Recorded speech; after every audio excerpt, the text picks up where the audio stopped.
Canada has formally announced support for Iran against the United States, delivering one of the most dramatic shocks to the Western alliance structure in modern history. Prime Minister Mark Carney stepped before Parliament and declared that recent U.S. military actions against Iran were not valid under international law, and that Canada would provide defensive weapon systems and structured financial assistance to Tehran. In a single statement, Ottawa shifted the geopolitical landscape, placing President Donald Trump under extraordinary political, diplomatic, and economic pressure.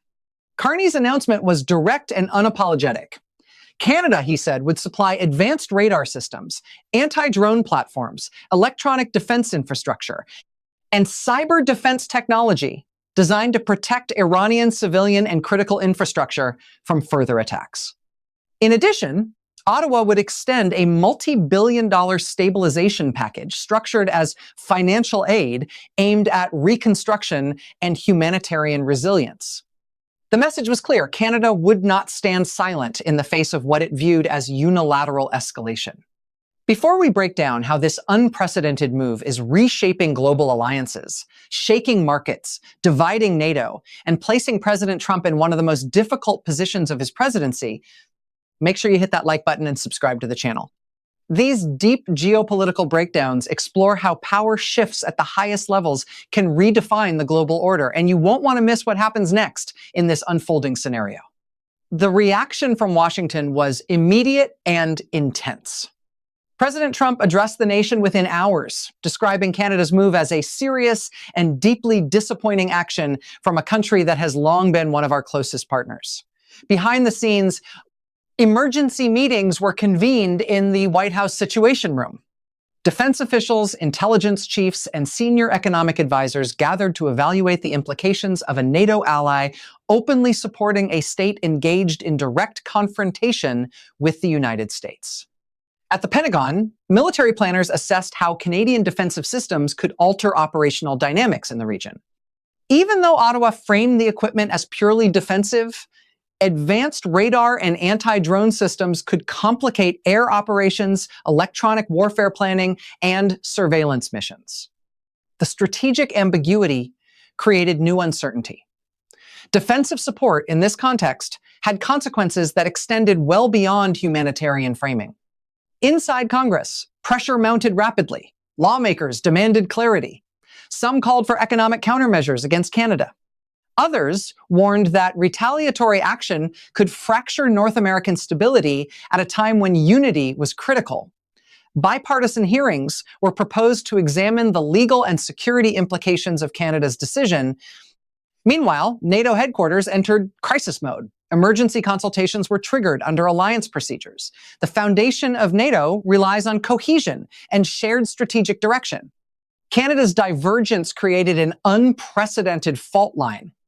European allies were suddenly forced into a delicate balancing act: publicly defend alliance unity while privately confronting the reality of open disagreement between two cornerstone members. Several European leaders issued cautious statements emphasizing restraint and dialogue. Privately, divisions emerged. Some governments quietly sympathized with Canada's emphasis on international law and proportionality. Others feared that visible cracks in NATO could embolden rival powers and weaken deterrence globally. Financial markets reacted with volatility. The Canadian dollar fluctuated sharply as investors weighed potential U.S. trade retaliation. U.S. defense stocks surged on expectations of prolonged instability.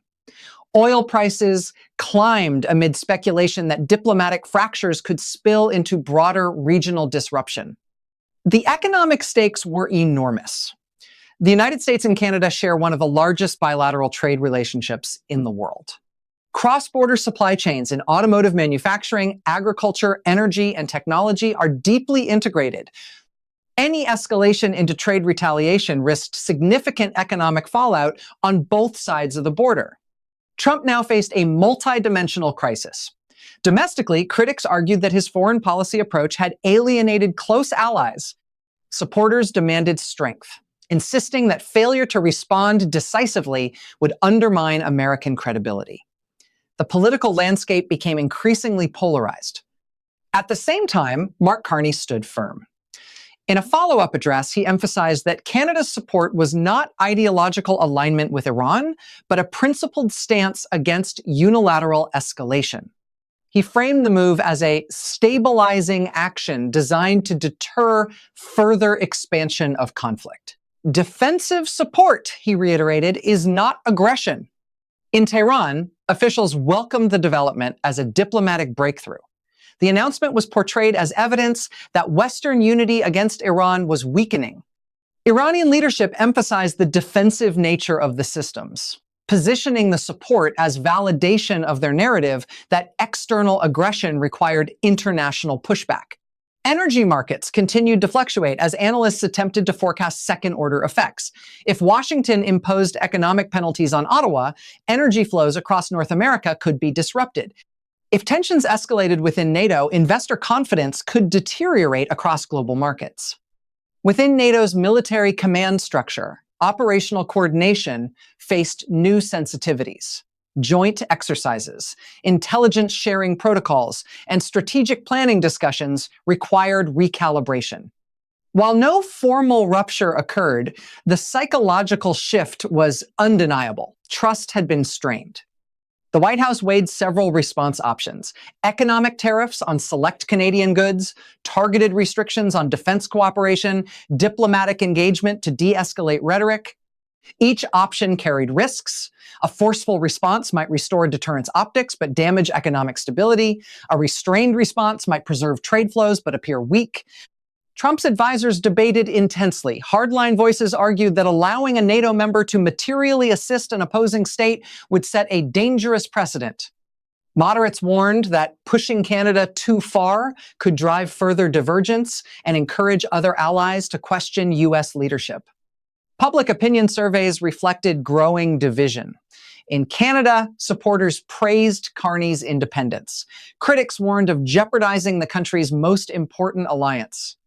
In the United States, voters split along partisan lines regarding how aggressively to respond.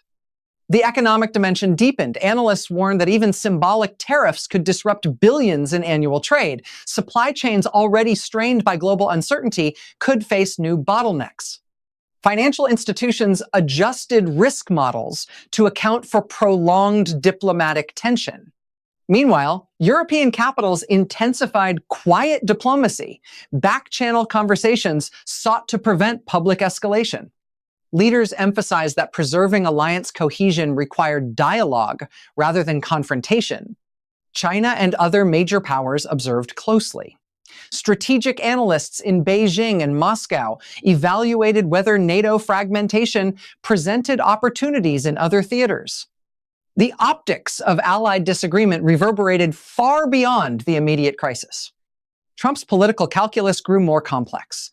With elections approaching, opponents framed the situation as evidence of declining American influence.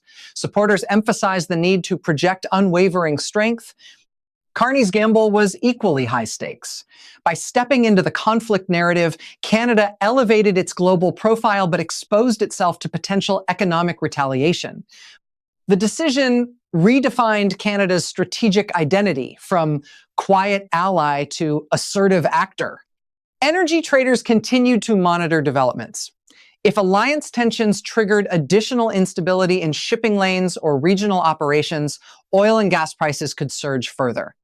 The interconnectedness of geopolitics and markets became starkly visible. Within the Pentagon, scenario planning expanded. Contingencies accounted for potential Iranian deployment of Canadian-supplied defensive systems. Operational strategies adjusted accordingly.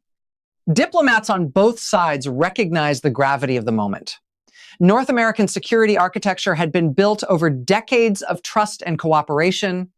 Allowing a policy disagreement to escalate into structural rupture would carry long-term consequences. As days passed, rhetoric moderated slightly.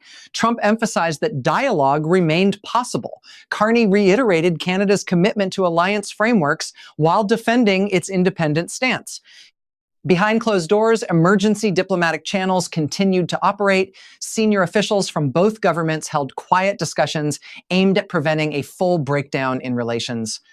Trade negotiators, military officers, and intelligence leaders worked simultaneously to ensure that tensions did not spiral beyond control. Yet uncertainty continued to dominate global headlines. Analysts debated whether this crisis represented a temporary dispute or the beginning of a deeper realignment within Western alliances. The core tension remained unresolved. Can an alliance withstand fundamental disagreement over war?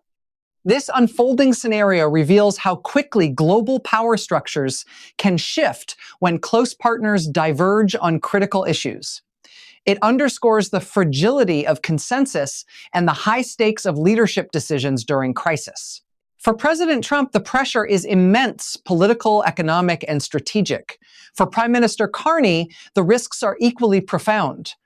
The world watches as two longtime allies navigate one of the most dramatic divergences in modern history. The outcome will determine not only the trajectory of their relationship, but the resilience of alliance systems across the globe. Stay tuned for further deep geopolitical analysis, and don't forget to like, comment, and subscribe to follow every major shift in global power dynamics